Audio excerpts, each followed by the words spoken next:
এই হচ্ছে আমার হর্নেট 2.0 আর এটার বয়স এখন বর্তমানে 1 বছর।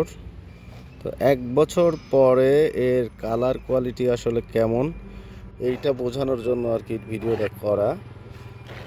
এখন পর্যন্ত এই উপরের যে কাউল টাউল আছে এইগুলোতে তেমন কোনো সমস্যা হয় নাই, এবং সামনের যে সাইডটা এই সাইডটাতেও তেমন কোনো রঙের কোনো আমি সমস্যা ফেস করি নাই।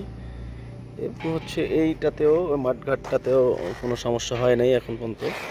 কিন্তু কিন্তু এইটার হচ্ছে এই যে সাসপেনশনের গোড়ায় এই কালারটা রঙটা উঠে গেছে, এবং সেমভাবে এই জায়গাটাতেও সেম সাসপেনশনে নিচে রঙটা উঠে গেছে।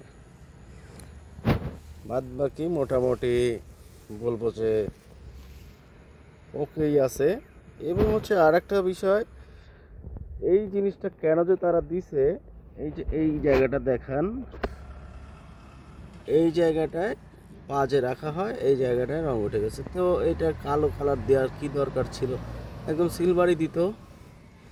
এটা এখন ব্যাকআপটা দেখা যায় একটা অন্যরকম দেখা যায়। বাদ বাকি মোটামুটি সবই ঠিকই আছে। এবং এই জায়গাগুলোতে গাবরেলটাতে এই যে হেলমেট রাখতে রাখতে এটা দাগ হয়েছে, এটা স্বাভাবিক, কারণ কোনো কিছু ঝুলাইলে তো দাগ হবেই। আর এভারেজ আমি বলবো যে এর কালার কোয়ালিটি খারাপ বলা যায় না, মোটামুটি ভালোই। তাহলে 1 বছর অনেক কিছুই ক্যাশ ট্যাশ পড়ার চান্স থাকতো এবং রং উঠে যাইতো। তো এখানে আমি বলবো যে হর্নেট 2.0 যারা কালার নিয়ে কনফিউজড আছেন তাদের আমি বলবো যে কালারটা খারাপ না, ভালো।